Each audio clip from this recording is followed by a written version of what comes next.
Buenos días, pueblo de México. Hoy es 23 de junio del año 2026. Bienvenidos sean ustedes a SP Mañana. Yo soy Liz Vilchis y les tenemos mucha información.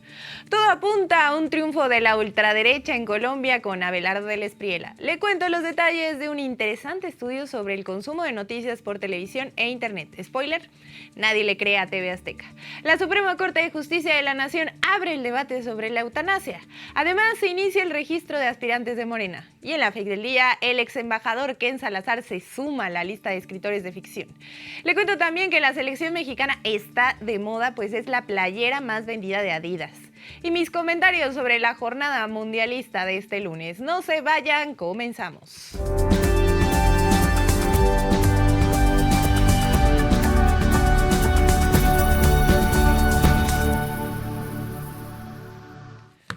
Hoy en Martes de Bajón le cuento que el injerencismo yanqui continúa avanzando y se está cobrando el futuro de Colombia, país que ahora mismo está viviendo lo que parece el inicio de una revuelta por la forma en que se están dando las cosas. Y es que de acuerdo con el preconteo oficial divulgado por la autoridad electoral, el candidato de ultraderecha Abelardo del Espriella obtuvo una ventaja mínima sobre el aspirante del bloque progresista Iván Cepeda en la segunda vuelta presidencial celebrada este domingo. Con el 99.7% de las mesas contabilizadas, del Espriella registró 12.956.941 votos, equivalentes al 49.66% de la votación, mientras que Cepeda alcanzó 12.707.117 sufragios, lo que representa el 48.7% de la votación. La diferencia entre ambos candidatos fue poco menos que 250,000 votos. Esto es un déjà vu. ¿Ustedes se acuerdan de aquel año fatídico del 2006 en donde el espurio Felipe Calderón se robó la presidencia? Esa fue la diferencia de votos. Bueno, aunque el preconteo no constituye el resultado definitivo, el panorama llevó al aspirante progresista a reconocer la tendencia preliminar al tiempo que anunció la impugnación de 33,000 mesas de votación y confirmó que aguardará el resultado del escrutinio oficial que realizarán las autoridades competentes. Otro spoiler. ¿Se acuerdan ustedes del voto por voto, casilla por casilla? Son déjà vus. La jornada también destacó por la elevada participación ciudadana. Más de 25.600.000 colombianos acudieron a las urnas, alrededor de 2.3 millones más que en la primera vuelta celebrada el 31 de mayo.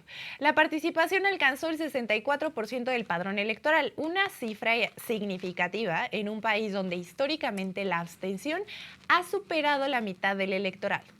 Tras conocerse los resultados preliminares, del Espriella se proclamó vencedor desde la ciudad de Barranquilla. En un mensaje difundido a través de redes sociales, agradeció el respaldo recibido y afirmó que comienza una nueva etapa política para el país. Sí, la del entreguismo y la desaparición del Estado. Ay, no sé si viste, pero fue así como en un papamóvil. Ay, no. Bien ridículo. Más tarde, acompañado por simpatizantes, recorrió las calles de Barranquilla en una caravana de celebración en el papamóvil. Durante su mensaje público aseguró que gobernará para todos los ciudadanos, independientemente de la posición política por la que hayan votado.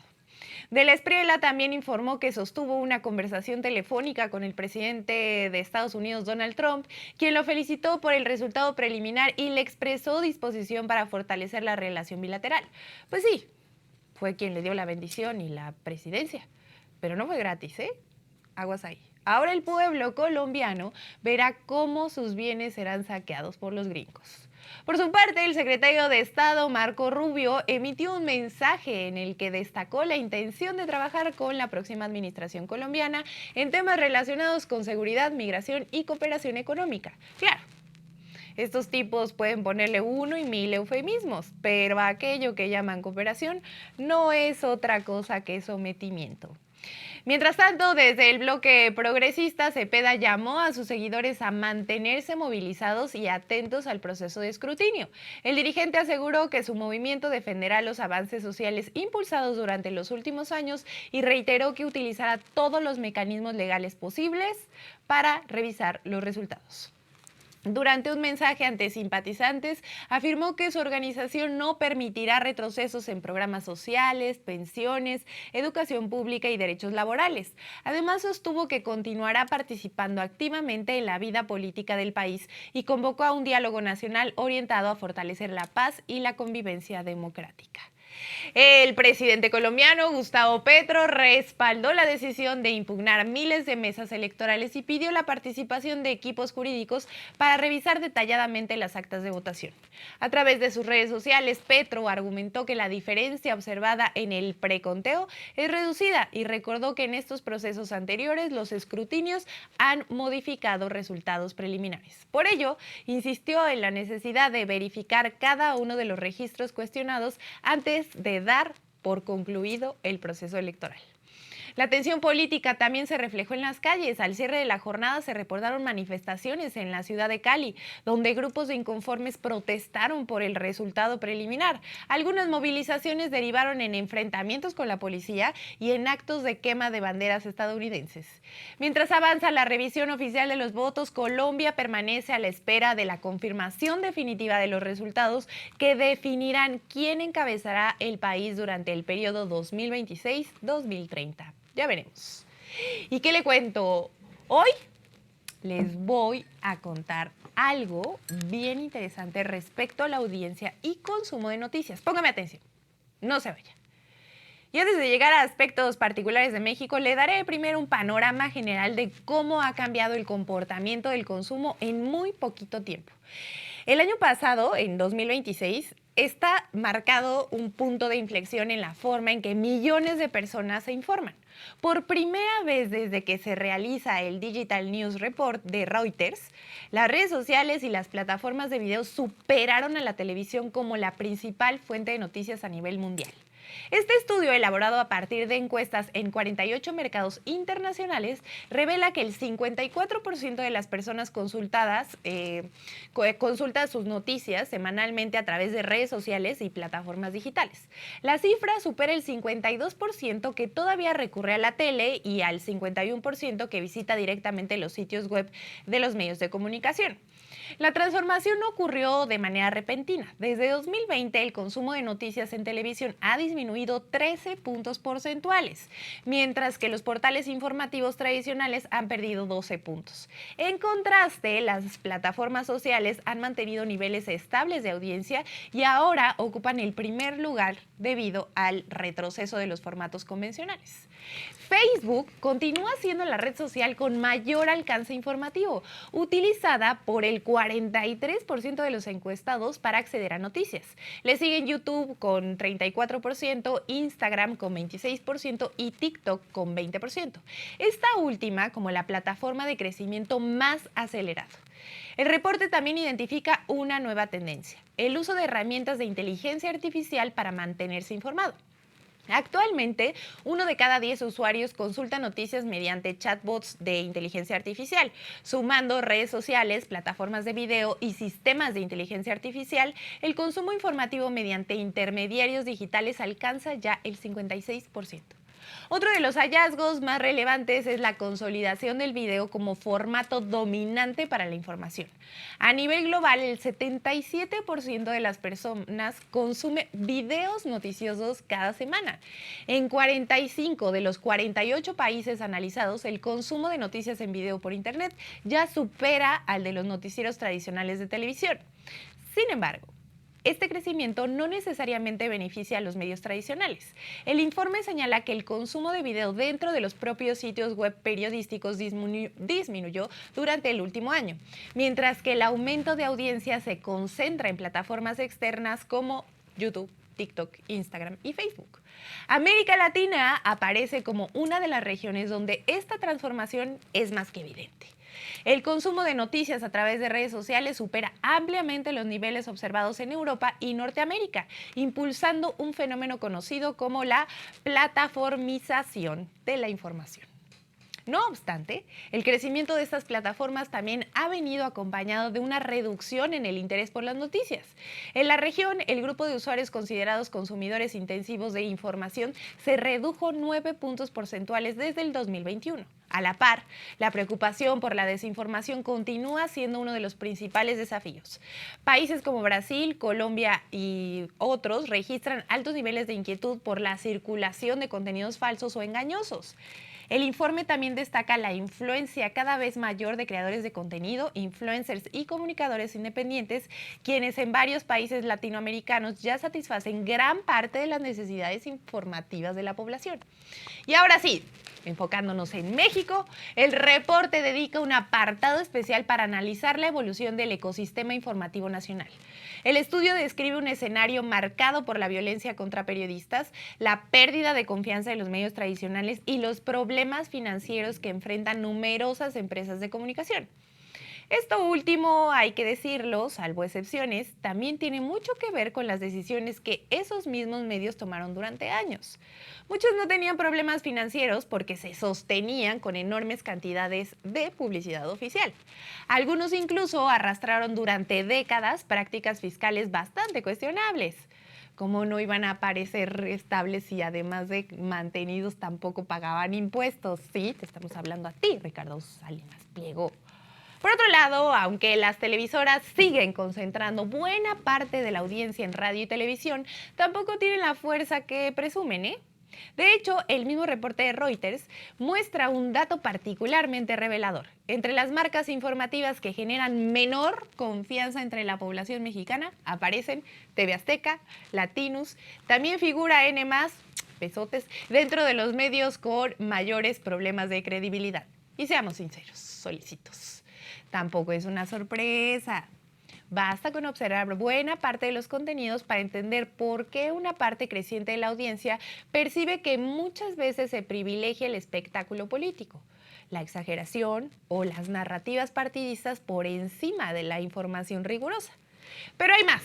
El reporte señala que la confianza general en las noticias en México cayó 5 puntos porcentuales este año, ubicándose en apenas 31%, el nivel más bajo desde 2017 y 6 puntos por debajo del promedio mundial. Estamos hablando de una crisis de confianza que va mucho más allá de un medio o una empresa en particular y también puede explicarse por un fenómeno que pocas veces se menciona. La ciudadanía hoy está mucho más politizada e informada que hace una década. Ya no resulta tan sencillo imponer narrativas únicas o construir consensos artificiales desde las grandes consorcios de comunicación. Y esta desconfianza y sana reacción crítica hacia los medios tradicionales también es gracias al despertar ciudadano impulsado desde el sexenio del presidente Andrés Manuel López Obrador. Y ni modo. Quien fomentó la crítica, la verificación, el quién es quién y la revisión histórica. Y la continuidad en esa vía que ha mantenido la presidenta Claudia Sheinbaum a través del derecho de réplica, de la rendición de cuentas y de las campañas de información frente al pueblo. Así que aunque les arda a esos fachos prianistas y a sus mascotas opinadores, ya no es el mismo pueblo que antes estaba pegado a la televisión creyendo sin cuestionar todo lo que les decían los grandes noticieros. Por eso enoja tanto que algunos sigan creyendo que pueden mentir con la misma facilidad de hace 20 o 30 años. Siguen subestimando la inteligencia de los mexicanos. Sepan que sus mentiras cada vez encuentran menos espacio en una ciudadanía más crítica, más participativa y mejor informada. Y como bien ha señalado la presidenta, la doctora Claudia Sheinbaum Pardo, cuando se apuesta por la manipulación en lugar de la verdad, tarde o temprano llega la factura en las urnas. Y en temas muy polémicos, La Suprema Corte de Justicia de la Nación analizará un amparo que cuestiona la prohibición de la eutanasia y el suicidio asistido en México, un caso que podría sentar un precedente histórico sobre el derecho a una muerte digna. Este amparo fue promovido por una mujer con antecedentes de cáncer que busca impugnar diversas disposiciones de la Ley General de Salud y otras normas que prohíben la eutanasia y sancionar la asistencia médica para morir. La mujer sostiene que estas restricciones vulneran derechos como la dignidad humana, la autonomía personal y el libre desarrollo de la personalidad. Durante la sesión en la que se aprobó atraer el caso, la mayoría de las ministras y ministros consideró que el asunto ofrece una oportunidad para fijar criterios sobre la atención al final de la vida, los cuidados paliativos y la posibilidad de que las personas con enfermedades graves decidan sobre el término de su vida en determinadas circunstancias. Esta determinación no significa que la eutanasia haya sido legalizada en México. Lo que la Corte aprobó es el estudio del amparo. Ahora lo que sigue es que el expediente será turnado a una ministra o ministro para la elaboración de un proyecto de sentencia que posteriormente será discutido y votado por el Pleno. Actualmente, la Ley General de Salud establece que la eutanasia, entendida como homicidio por piedad, así como el suicidio asistido, están prohibidos en el país. Y aunque diversos estados cuentan con leyes de voluntad anticipada que permiten rechazar tratamientos médicos, la legislación no autoriza intervenciones destinadas a provocar directamente la muerte de un paciente. Este debate ocurre en medio de la promoción de la Ley Trasciende, una iniciativa ciudadana impulsada por la activista Samara Martínez que busca regular la asistencia médica para morir en personas adultas con enfermedades terminales, incurables o degenerativas que les generen sufrimiento intolerable. La discusión representa una oportunidad para reconocer el derecho de las personas a decidir sobre el final de su vida, por lo que una eventual decisión positiva de la Corte podría convertirse en uno de los precedentes más relevantes en materia de derechos humanos de los últimos años. ¿Cómo ven? ¿Ustedes están a favor de la eutanasia? ¿Tú sí? ¿Tú, Coque? ¿A favor o en contra de la eutanasia? A favor. ¿A favor?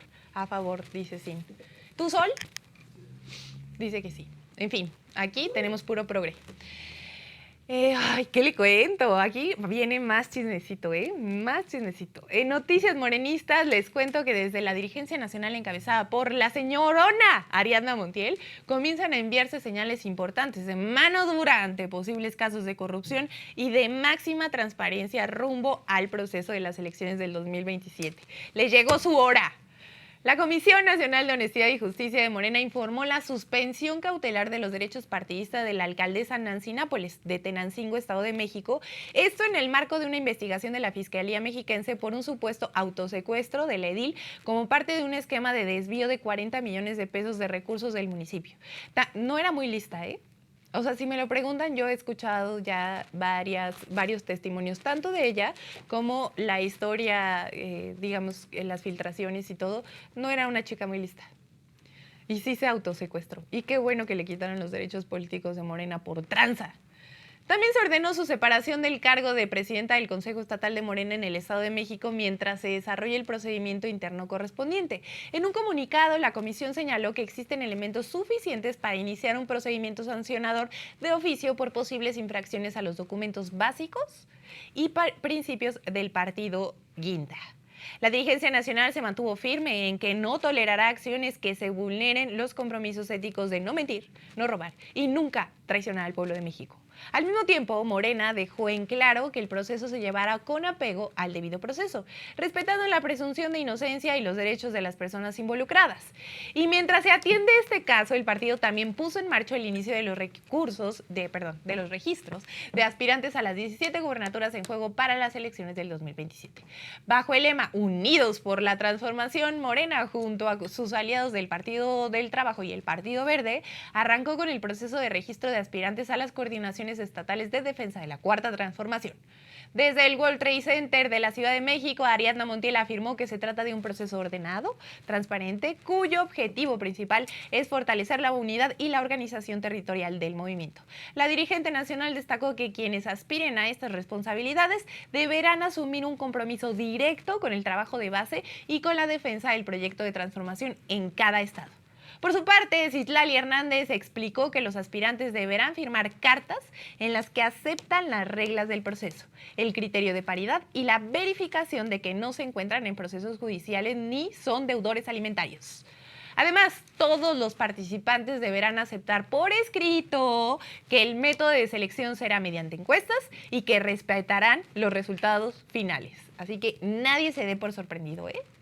La dirigencia morenista aseguró que el mecanismo busca privilegiar la opinión ciudadana sobre cualquier acuerdo de cúpula, pues la premisa es que los elegidos cuenten con un amplio respaldo social y no como fruto del amiguismo o las cuotas internas.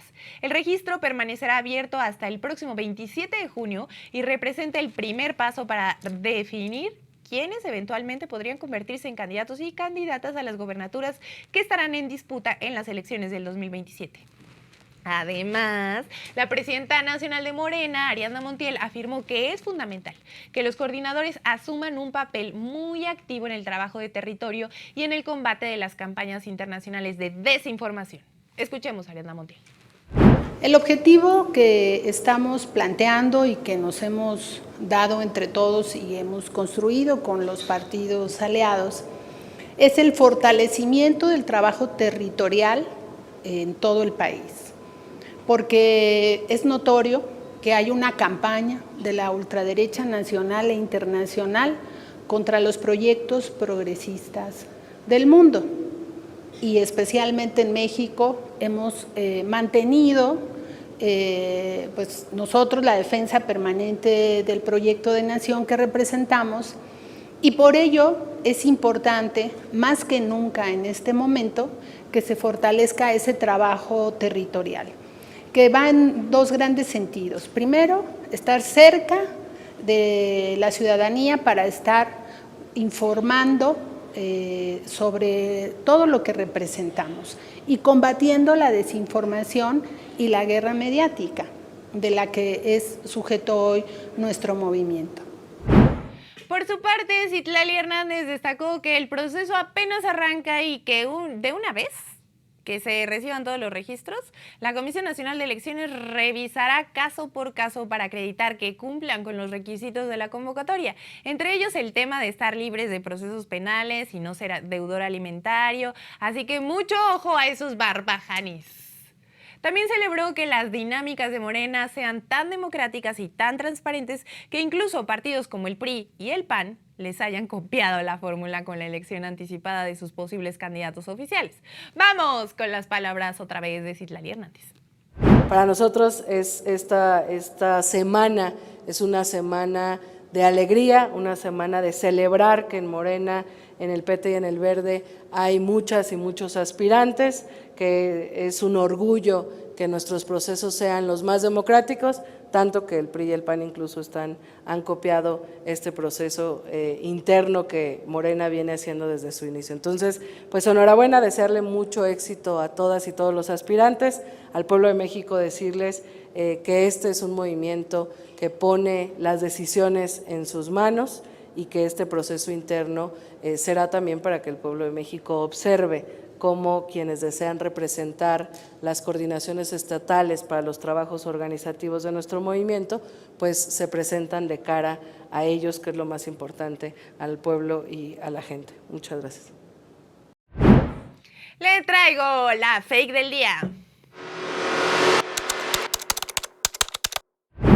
Y en la fake del día les cuento que la presidenta Claudia Sheinbaum Pardo desmintió al periódico Reforma y al ex embajador de Estados Unidos en México, Ken Salazar, respecto a que nuestro querido expresidente Andrés Manuel López Obrador supuestamente tenía miedo de las confesiones del Mayo Zambada a la justicia estadounidense. Así es, solecitos. En su conferencia mañanera del pueblo, la presidenta Sheinbaum aclaró que la preocupación de nuestro querido expresidente era la posible intervención de agencias de Estados Unidos en el secuestro y extradición y posterior entrega del Mayo Zambada tras una trampa de Joaquín Guzmán López, hijo del Chapo Guzmán, que citó al legendario capo cerca de Culiacán para después desarmar a sus escoltas y subirlo a un avión privado que lo llevó hasta El Paso, Texas. El desmentido responde a una nota publicada por el diario Reforma, Pasquín Inmundo, donde recuperan un fragmento del libro de memorias de Ken Salazar y se va a publicar el 28 de julio en Estados Unidos. Según Salazar, que se desempeñó como embajador en el gobierno de Joe Biden de septiembre de 2021 a enero de 2025, un empresario cercano al círculo del expresidente AMLO fue quien sirvió como intermediario en su relación. El diplomático identifica su contacto con el nombre clave de susurrador, quien supuestamente gozaba de buena estima entre el obradorismo y lo ayudaba en sus gestiones dentro de Palacio Nacional. Ese mismo personaje habría sido quien le confesó a las preocupaciones del expresidente respecto a que Ismael El Mayo Zambada pudiera cantar ante autoridades estadounidenses respecto a políticos de Morena involucrados en el crimen organizado y el narcotráfico. En su conferencia mañanera del pueblo, la presidenta Sheinbaum dijo que aún no se publica el libro, así que en todo caso habría que esperar que salga y saber exactamente qué fue lo que dijo Salazar. No obstante, reveló que la única preocupación de López Obrador sobre el caso era la sospecha de que agencias del gobierno de Estados Unidos habrían violado la soberanía nacional con un operativo en conjunto con Guzmán López para la extradición ilegal del Mayo, quien cuenta con órdenes de aprehensión en México por las que también debe responder. Según lo que reporta el diario Reforma sobre las maromas, también las memorias de Ken Salazar, cuenta que ni él ni otros funcionarios del gobierno de Joe Biden sabían del secuestro planeado por el hijo del Chapo y que se enteraron de lo ocurrido durante el transcurso de ese lejano julio del 2024. La verdad deja mucho que desear ese adelanto del libro, pues ya desde el inicio el ex embajador se lava las manos respecto a su fuente y le pone un apodo tan ridículo como el susurrador. Segundo, parece que Salazar se suma al club de los resentidos contra la 4T, pues también señala que desde ese incidente el expresidente López Obrador decidió cortar la relación y ya no volvieron a tener contacto personal. Pues además, las sospechas de la injerencia, sus opiniones no solicitadas sobre la reforma judicial también causaron decepción en Palacio Nacional. Pero bueno, no, el expresidente AMLO no anda con el Jesús en la boca por las posibles revelaciones del Mayo Zambada. Su única preocupación ha sido siempre el bienestar y la soberanía del pueblo de México. Que de unos años para acá se ha visto amenazada desde Washington. Vamos con las palabras de la presidenta. Primero, no sabemos lo que diga el libro, porque es un adelanto que sacó el periódico Reforma. Todavía, pues hasta que no salga el libro, no podemos decir exactamente qué es lo que dice. De todas maneras, les puedo comentar que si alguna preocupación tenía el presidente López Obrador, que platicamos en su momento en la gira de transición, es más bien la participación de alguna agencia del gobierno de los Estados Unidos en la captura de El Mayo Zambada en México para llevarlo a Estados Unidos. No sé si se entiende. No tiene que ver con qué va a decir este personaje, cabeza de un grupo delictivo. No había preocupación de qué es lo que iba a decir, sino más bien, y por eso se enfrió la relación con Ken Salazar, si ustedes lo recuerdan. Él puso en pausa la relación con el entonces embajador de Estados Unidos en México, porque nunca quedó claro cómo fue que se llevan al Mayo Zambada a Estados Unidos. No porque no debería de haber sido detenido, porque finalmente tenía también órdenes de aprehensión en México, sino cuál fue la participación de alguna agencia o del gobierno de Estados Unidos, entonces estaba el presidente Biden, en esa captura. Di la canción del día y márchate. ¿Por qué te enojas? Me dijo gorda. Me dijiste gorda. Sí, me dijiste. No hay testigos. ¿Con qué? Rafa. ¿Confirmas? Falso. Rafa. A mí no me metas. Tibio. No pasó nada. Tibio. Eres un tibio. En este no te hay tibios. Ya di la canción del día, ándale. Canción del día.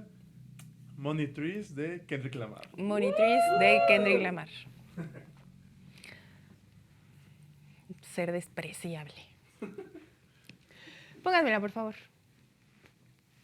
¿Qué le cuento? La camiseta de la selección mexicana se convirtió en la más vendida entre todas las federaciones nacionales que patrocina Adidas, superando incluso a potencias futbolísticas como Alemania y España. De acuerdo con Jorge Dion, director general de Adidas México, la camiseta del equipo mexicano es uno de los negocios más exitosos a nivel global por una combinación de factores que incluyen la pasión de la afición mexicana y la capacidad de la marca para conectar sus diseños con elementos culturales. La relevancia comercial resulta significativa porque en medio del Mundial 2026 la selección mexicana ha logrado superar en ventas a equipos históricos respaldados por la misma marca como España y Alemania. Según datos difundidos por la compañía, la camiseta verde utilizada como uniforme principal ha vendido alrededor del 55% del inventario disponible, mientras que la versión negra registra un desempeño similar. En cuanto a la camiseta blanca, lleva un avance cercano al 35%. Otro aspecto destacado es el alcance binacional del mercado. Adidas informó que aproximadamente la mitad de las ventas se realizan en México y la otra mitad en Estados Unidos, lo que evidencia la fuerza mexicana en ambos países y el arraigo de la selección. Según Adidas, más allá de los resultados deportivos, el equipo mexicano cuenta con una de las aficiones más numerosas y leales del mundo. ¡Bravo! Lo que se traduce en un elevado consumo de productos oficiales y en una fuerte presencia dentro de la industria global del fútbol. Además de liderar las ventas, la camiseta del Tri también se ha convertido en un símbolo de identidad nacional y en uno de los productos deportivos más exitosos a nivel mundial. Yo conozco a alguien de aquí, de SP Noticias, que fue al FanFest y se compró la pirata. Pónganle en los comentarios quién fue. Yo lo sé y yo se los voy a decir. Adidas, ojito ahí, porque tenemos un conductor pirata. En fin, pónganmela, por favor. Y lo dice con orgullo, ¿eh? Lo dijo con orgullo, Adidas. Ojo ahí. La Copa del Mundo 2026 vivió una jornada marcada por las figuras, los récords y los primeros equipos que comienzan a perfilar su clasificación a la siguiente ronda. La gran noticia del día llegó desde Dallas, donde Argentina derrotó 2-0 a Austria y aseguró su boleto a los 16avos de final. El protagonista fue una vez más Lionel Messi, autor de los 2 tantos del encuentro. Con este doblete, el capitán albiazí, ¿cómo se dice? Bueno, el capitán de Argentina se convirtió hasta ahora en el máximo anotador en la historia de los mundiales. Sí, gracias, o sea, 3 horas después. Pon atención. Con 18 goles, superando la marca que ostentaba el alemán Miroslav Klose. Además, Messi llegó a 5 anotaciones en la presente Copa del Mundo y se coloca como el líder en la carrera por la Bota de Oro. Nada más voy a decir, ¿dónde está Cristiano Ronaldo ahora? ¿Dónde está CR7? Calma. Por cierto, ayer también se cumplieron 40 años de la mano de Dios en el Estadio Azteca, en donde los argentinos se coronaron campeones de la mano, literal, de Diego Armando Maradona. Ya solo les digo, si en aquellos años hubiera existido el VAR, no estaríamos hablando de esto. Pero bueno, hay que ponernos felices. También jugaron los franceses, que también dieron un paso importante en el grupo I. Sí, ¿no? Es en el grupo I. Los galos se enfrentaron a Irak con la misión de acercarse a la siguiente fase y ratifican el gran momento de su generación encabezada por Mbappé. El callo falso. Callo falso. Aquí me lo puse. Mira, es callo, güey. Callo de hacha. Ay, te quiero mucho, Callo. Bueno, quien se perfila como uno de los máximos anotadores en la historia de los mundiales. Porque hasta ahora suma 16 tantos y le quedan mucha edad y muchas copas del mundo por delante. La actividad de la jornada se completó con el encuentro entre Noruega y Senegal, en donde el marcador final fue 3-2 en favor de los vikingos, y con el partido entre Jordania y Argelia con un resultado a favor del conjunto argelio por 2-1. Ambos partidos son clave en la pelea por los boletos disponibles a la ronda eliminatoria. En fin, solecitos, la actividad en la Copa del Mundo 2026 en esta jornada fue memorable y desde ahora quedará en la memoria por la hazaña que está tejiendo el señor Sir Lionel Messi en su torneo de despedida. Pues a sus casi 39 años, está jovencísimo, que siga jugando 10 años más. 39, ay, bebé, es un bebé. 39 años, sigue rompiendo récords y demostrando por qué es una de las máximas leyendas en la historia del fútbol. Y ya, Esto fue todo por el día de hoy, solecitos. No se olviden suscribirse, comentar, darle like a este video si les gustó. Yo los veo mañana con el corazón por delante, sin solecito y sin coque. ¡Adiós!